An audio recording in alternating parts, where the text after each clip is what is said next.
Said love Rastafari. Yes, welcome to the Jamaica Young Police channel. To all our viewers and subscribers. At the channel, we are a group of law-abiding citizens who believe in the rule of law and respect the rights of every citizen, but not the ones who do not subscribe to such behavior. We do believe in and support preemptive strikes because it saves lives. That is a logical conclusion because preemptive strikes save lives and prevent the further loss of lives. We are all about saving lives on this channel. We at this channel aid criminals, their financiers, their supporters, enablers, and the likes with a passion, and we do not want them over here. Yes, let us repeat ourselves. We do not want any criminal supporters over here. Please, we do not want your views, your subscriptions, your likes, or your comments. Please go elsewhere where the red carpet is waiting for you. Over here, we want you, the criminal supporters, enablers, financiers, and all the likes, to go to prison or madness. Let's repeat myself. We are the Jamaica Young Police channel. We do not want the criminal supporters and their circle over here. We want you to go to prison or madness. Moving on to our video. Yeah, so we're gonna show you that when a person is just a narcissistic person, just lie, not even the truth is relevant. So you see now, looking at the thumbnail right now, you're seeing Donald Trump is getting schooled. Yeah, man, by a black man, a South African president. When a person doesn't read or believe in truth, their lies become poison. A lesson from the Oval Office. That's why we tell you now, say you can't vote for the PNP LGBTQ plus criminal organization, because they are going to destroy the little left of Jamaica. Let me say this as plainly and powerfully as I can. When a person chooses ignorance over knowledge and lies over truth, their words don't just mislead, they infect. Lies, especially when repeated by people in power, are like poison. They spread, they corrode the minds of the gullible, they weaken nations, and today I'm going to show you a moment that exemplifies this poison in its purest form. You're about to watch a jaw-dropping confrontation that took place in the most powerful room on earth, the Oval Office of the White House, between President Donald J. Trump and the President of South Africa. And let me tell you, this wasn't just a political disagreement. This was a full-blown masterclass in facts versus fiction, truth versus toxic propaganda. In that moment, the South African president didn't just speak for his country, he spoke for truth itself. And standing across from him was a man who, by all evidence, had read a book. No, Donald Trump never read a book yet. A briefing or a real news article in years. Donald Trump boldly and publicly repeat a white supremacist conspiracy theory, the myth of a so-called white genocide in South Africa, right from the Oval Office, broadcasting it to the entire world. He even claimed to have evidence, which turned out wasn't from any credible source, but instead cherry-picked from discredited right-wing blogs and fake news sites. Who taught these men to lie like this?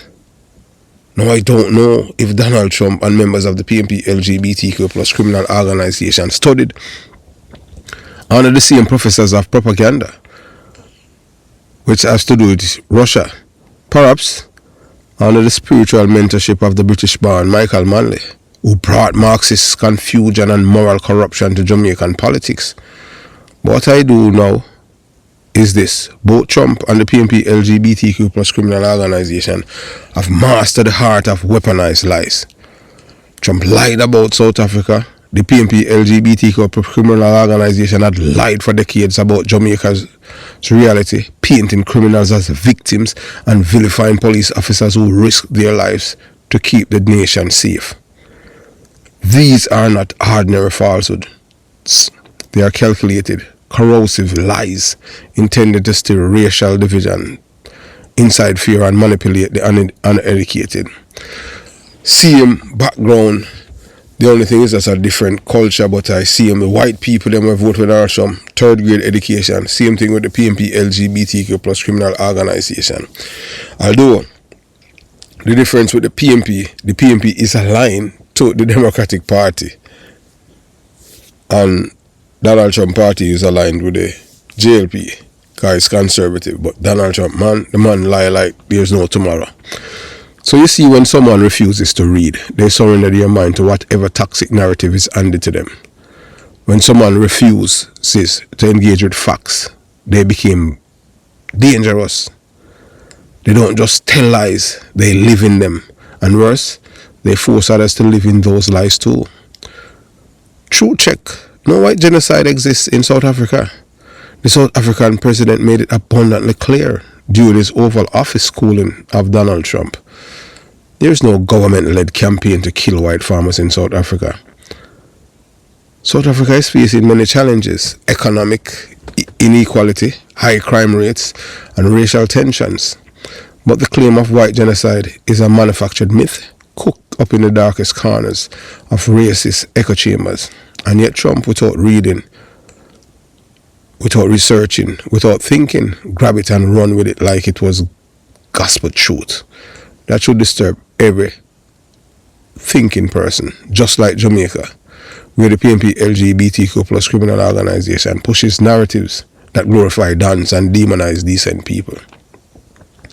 Trump pushed a narrative that suits his base. He didn't care if it was true. He cared that it worked. If you lie long enough, you become the lie. The deeper issue here is this: when you tell lies long enough, you lose the ability to recognize the truth, even when it stands right in front of you.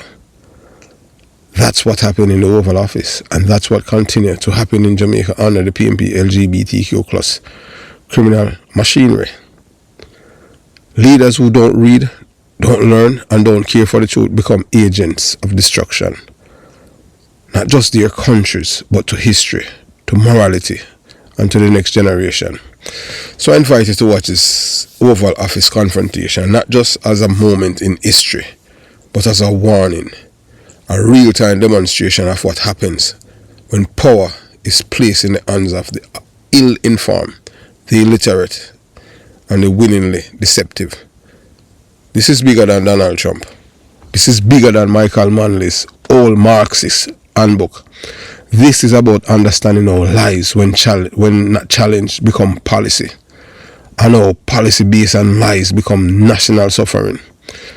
When a person doesn't read, doesn't seek truth, and lies for political gain, their words don't just vanish, they become venom.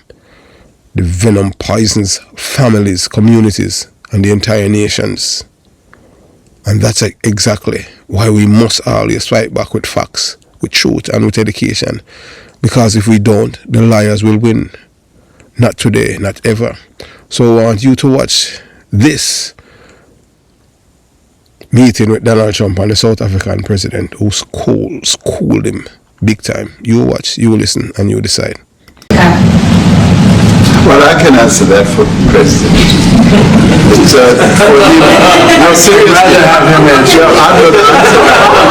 Our president will respond to you. Thank you, Mr. President. It will take President Trump listening to the voices of South Africans, some of whom are his good friends, like those who are here. When we have talks between us on the quiet table, it will take President Trump to listen to them. I'm not going to be repeating what I've been saying. I would say if there was Afrikaner farmer genocide, I can bet you these three gentlemen would not be here, including my Minister of Agriculture. He would not be with me. So it will take him, President Trump, listening to their stories, to their perspective. That is the answer to your question. But Mr. President, I must say that we have, and we have documentaries, we have news stories, and is Natalie here, somebody here to turn that? I could show you a couple of things, and I It has to be responded to. Sure, we will. Let me see the articles, please, if you would, and turn the lights down. Turn the lights down, and just put this on. It's right behind you. There's nothing this parliament can do. With or without you, people are going to occupy land. We require no permission from you, from the president, from no one. We don't care. We can do whatever you want to do. Who are you to tell us whether we can occupy land or not? We are going to occupy land. South Africa occupy land. That's who we are.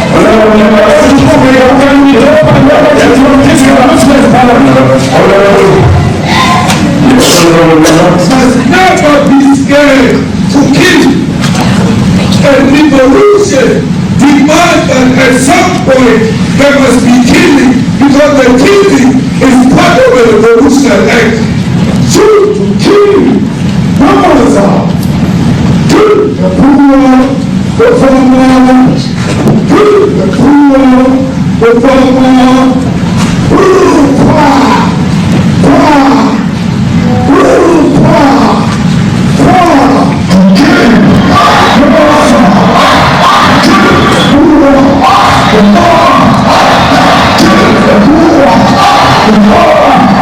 The man of D-Day in PE is a white man. So these people, when you want to hit them hard, go after a white man.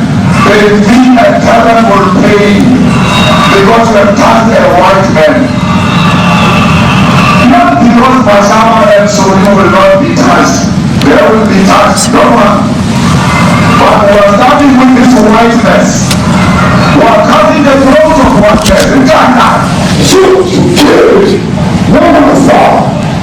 Kill the poor, the farmer. Kill the poor, the farmer.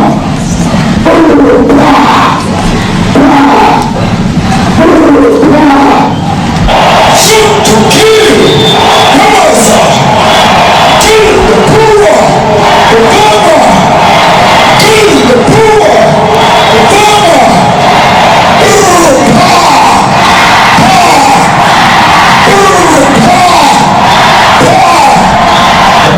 I don't know what's going to happen in the future. I'm saying to you, was not called for the killing of white people, at least for now. I can't ever see the future. But, I mean, do you understand somebody watching that, especially as it gets shared on Twitter? They freak out. It sounds like a genocide over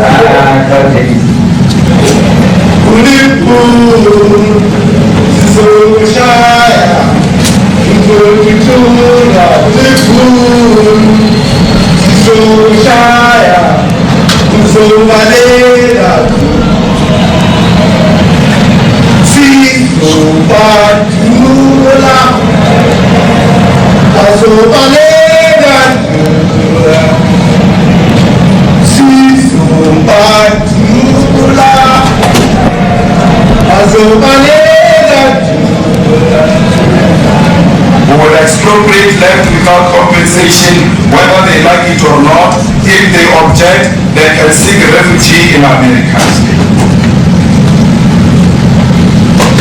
Now this is very bad. These are burial sites right here. Burial sites. Over 1,000 of white farmers, and those cars are lined up to pay love on a Sunday morning. Each one of those white things you see is a cross, and there's approximately 1,000 of them. They're all white farmers, the family of white farmers. And those cars aren't driving, they're stopped there to pay respects to their family member who was killed. And it's a terrible sight. I've never seen anything like it. Both sides of the road you have crosses.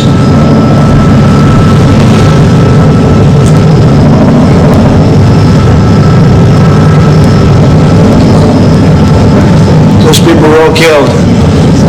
Have they told you where that is, Mr. President? No, I'd like to know where that is, because this I've never seen. I mean, it's in South Africa. I need to find out.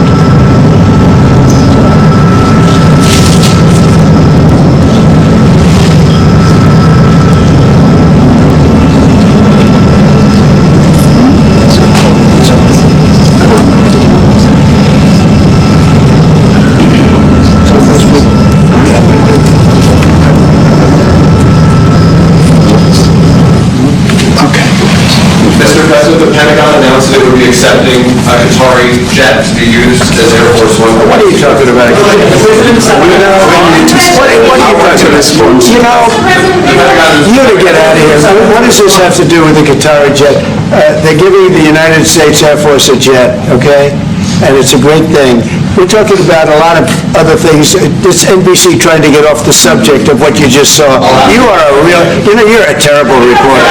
Number one, you don't have what it takes to be a reporter. You're not smart enough. But for you to go into a subject about a jet that was given to the United States Air Force, which was a very nice thing, they also gave $5.1 trillion worth of investment in addition to the jet. Go back, you ought to go back to your studio at NBC, because Brian Roberts and the people that run that place, they ought to be investigated. They are so terrible, the way you run that network, and you're a disgrace. No more questions from you. Go ahead. Go ahead, talk about that. His name is Peter something. He's a terrible reporter. Quiet. That's my question now. Let's go.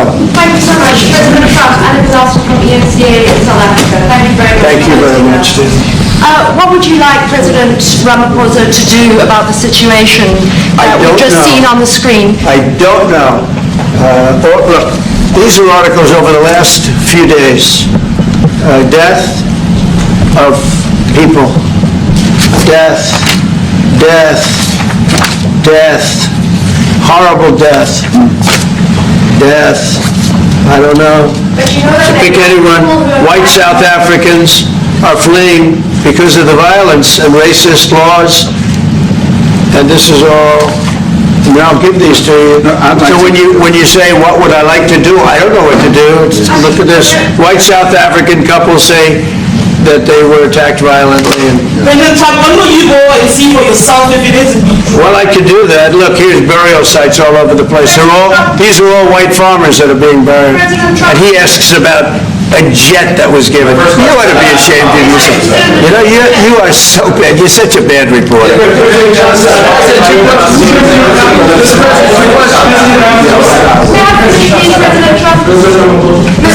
This is one after another. His family was wiped out. I'm just looking.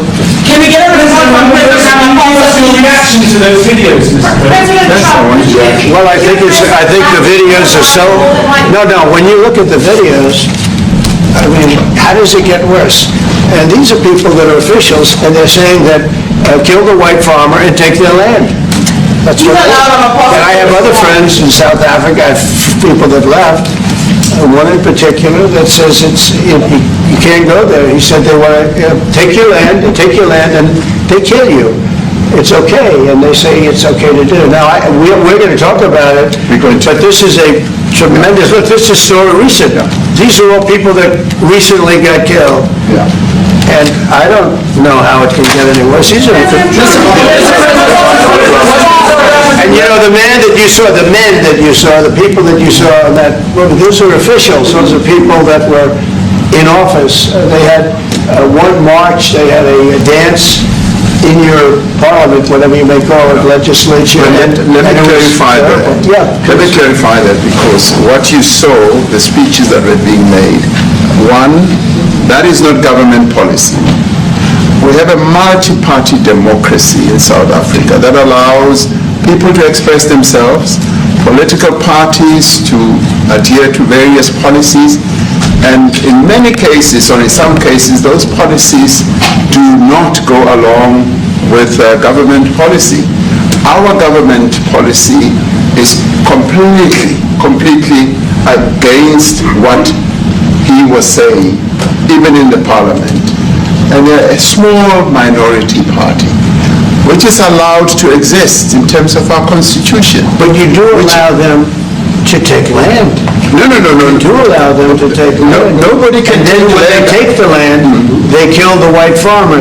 And when they kill the white farmer, nothing happens to them. No, there is Nothing happens to them. There is criminality in our country.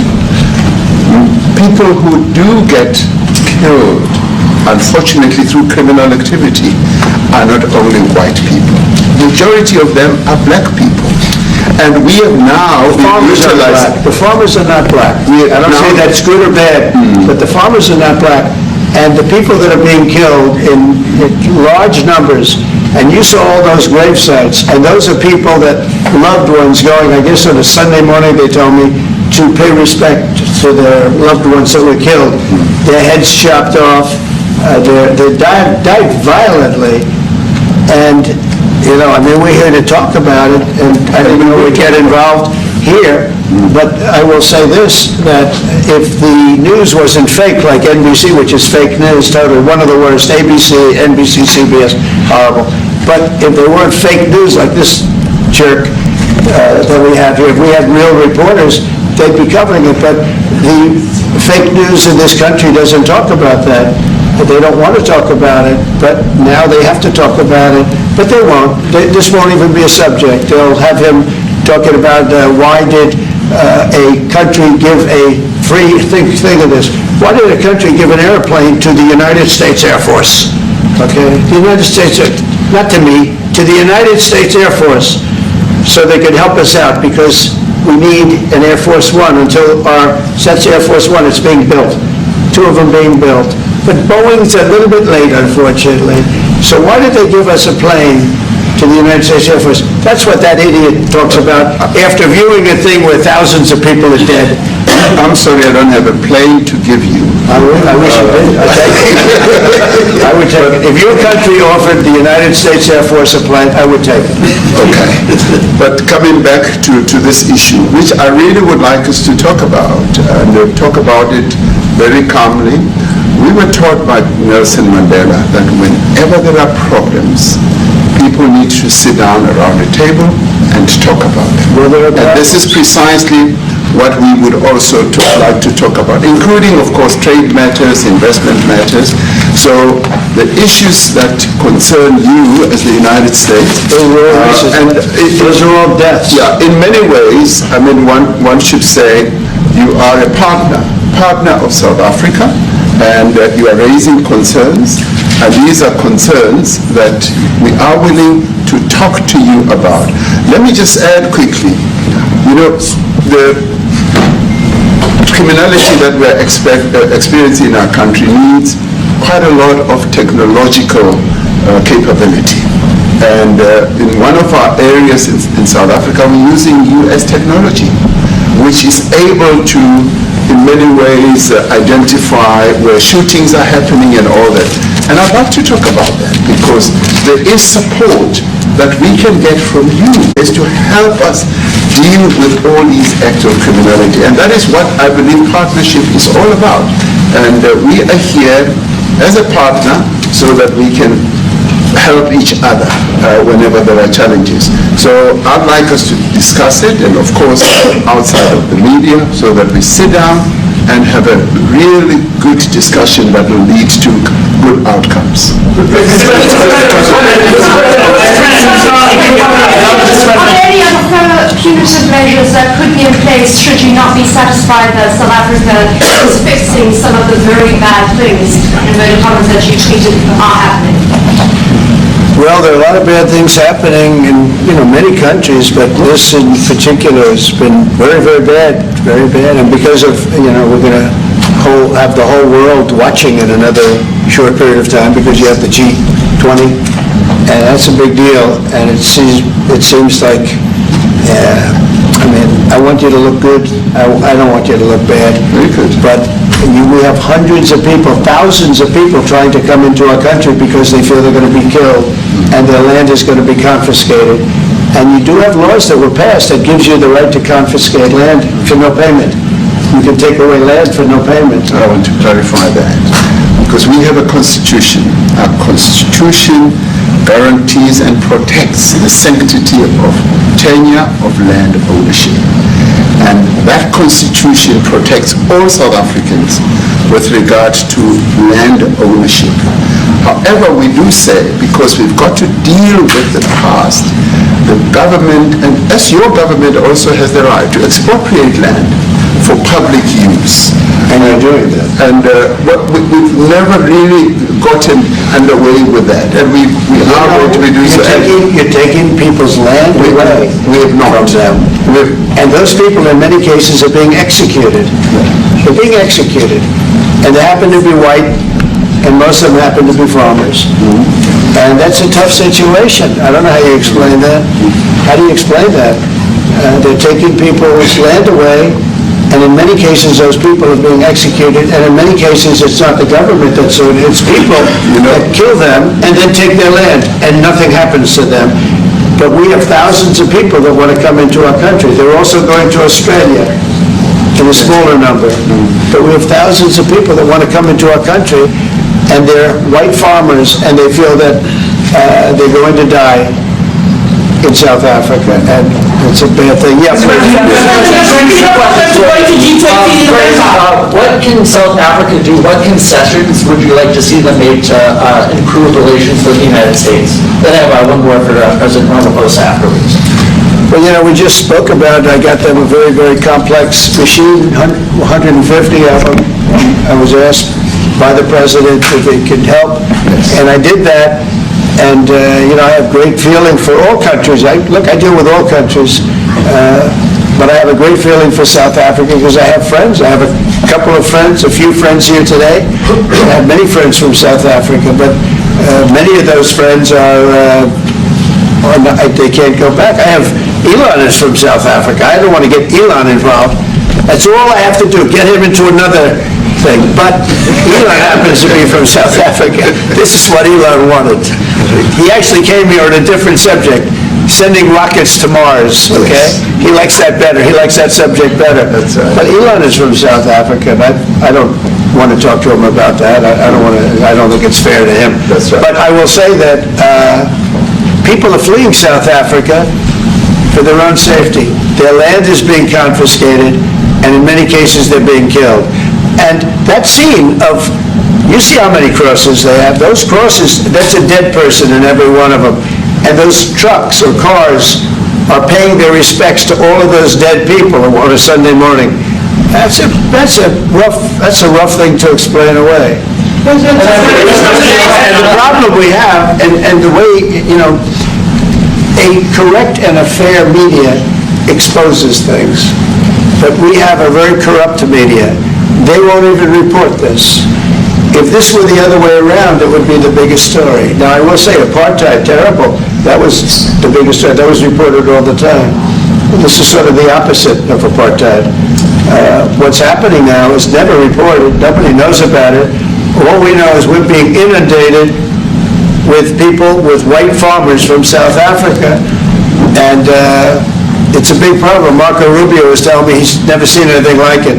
The numbers of people that want to leave South Africa because they feel they're going to be dead very soon. In a jaw-dropping encounter, the South African president made headlines as he entered the Oval Office for a high-stakes meeting with Donald Trump. Expectations were high, but no one could have predicted the tension that would unfold. As the two leaders sat down, discussions ranged from trade agreements to international relations. But then, the South African president dropped a bombshell, challenging Trump on controversial policies that left everyone in the room stunned. The atmosphere shifted as the president delivered a powerful message about unity, equality, and the future of global collaboration. Trump's reaction was priceless, his expression a mix of surprise and contemplation. This bold confrontation sparked a fiery debate, igniting discussions across social media and news platforms. Was this a pivotal moment in U.S.-Africa relations? Stay tuned as we unpack the implications of this historic meeting and what it means for both nations moving forward. Thanks for watching. Don't forget to subscribe to our channel for more updates on global politics and breaking news. Yeah, it's really sad when you see, especially even foreign leaders, in the White House, schooling the American president, let him know the difference between facts, fiction, and figment of someone's imagination.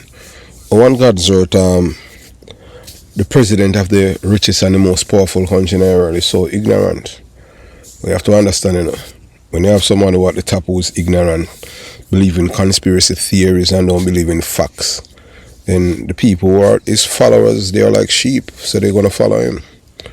But the man just make himself look like a damn fool on the international stage. So the South African president educates Donald Trump in the Oval Office, debunking the white genocide myth in a global embarrassment for the USA. I wonder, well, you can't shame the shameless. That is one thing that I know. In a moment that have been a proud display of international diplomacy, the world instead witnessed a disturbing spectacle of ignorance and misinformation being parroted from the most powerful office in the United States. The Oval Office became the scene of an educational intervention, an intellectual rescue mission, led by none other than the President of South Africa, who was forced to dismantle, point by point, one of the most dangerous and persistent lies promoted by white supremacist circles, the myth of white genocide in South Africa. Donald J. Trump, the President of the United States, stunned viewers around the world during a live broadcast from the White House.